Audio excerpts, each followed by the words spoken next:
Irving was a city of 100,000 people, bigger than any city where I had ever pastored at that time. And there were 80 churches, and so I went through the list of the 80 churches, and I wondered why God would raise up this little church called Calvary.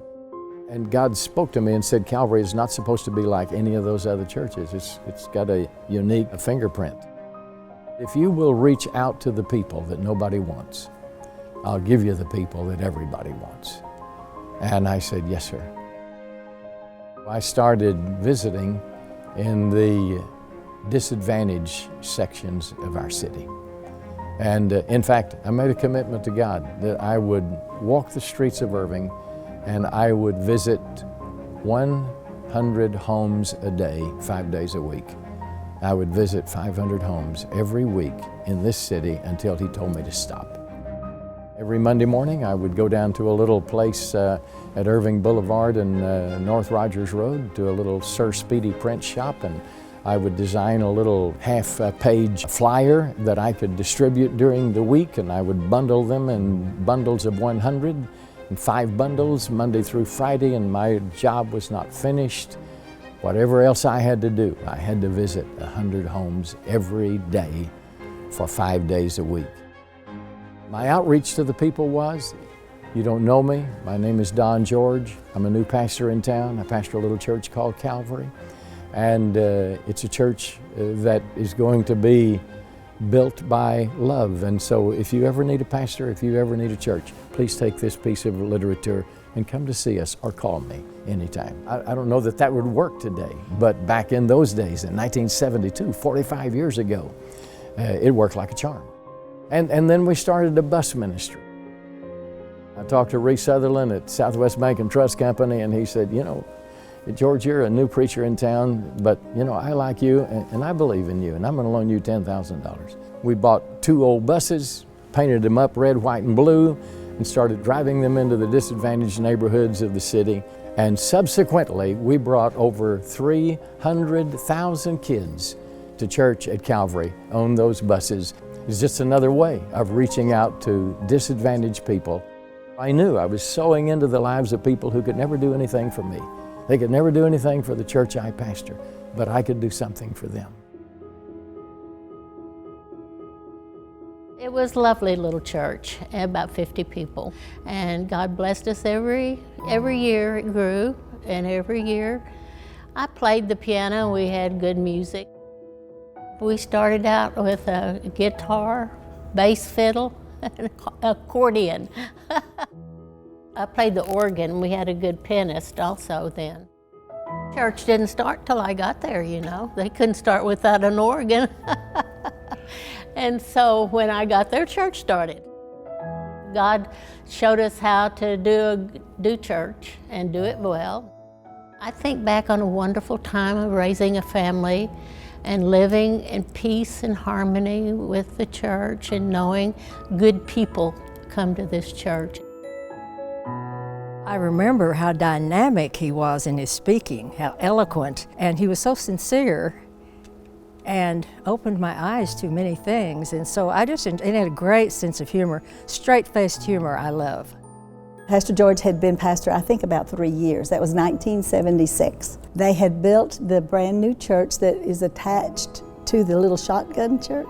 And we were there on the Sunday they marched in. I mean, they marched in celebrating the opening of that brand new church, and we just marched with the congregation as if we were part of it, and we did become part of it. So we became members and have been members ever since 1976. My dad has a real love for adventure. We traveled a lot. I remember riding around in the car quite a bit, learned how to drink sodas out of a bottle, riding in that car. He took us on adventures. We drove on vacations all around America. I think that, both of us have been to every state in America except for Alaska. He would have the entire vacation scripted. We knew where we were driving to today and what we were doing tomorrow and the next day, and we went all around up to the Midwest through New York City. He took us up Pikes Peak in Colorado, and I've never been so scared in all my life. So he was a great dad to us. While we were traveling around while he was preaching, and he would make it fun for us. Just always there for us if we needed him. You know, he taught us to love adventure and to not be afraid of things, but to step out. He very seldom does anything without a purpose. He's very much willing to be a risk taker when he feels the Holy Spirit is telling him something and to take action on it. From 1972 until 1995, I didn't give a lot of emphasis to diversification of ethnicities. But for 16 years, we had had a growing church. The church had boomed every year I was here, and we had strong increase numerically, strong increase financially. We went through 2 building programs, and then after 16 years, the growth stopped, and we hit a flat line. And though we had built a beautiful new building that was, you know, an icon for this city on Airport Freeway, and it was every pastor's dream.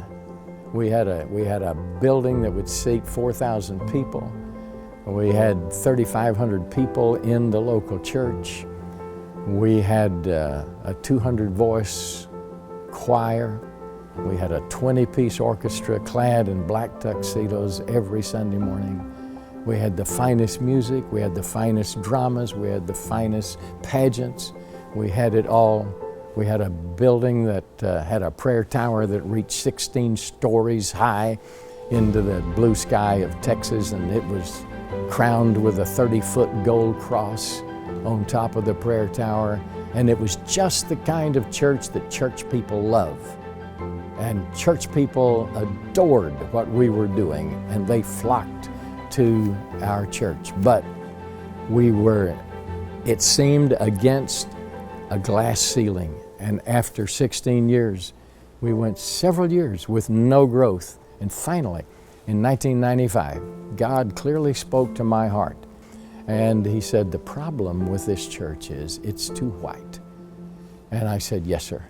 And at that time, Calvary was 98% white. I looked out at the audience, 2,000 people on Sunday morning, and 98% white. And I didn't know that Irving was soon to undergo a huge demographic shift that would bring people from all over the world to our front door.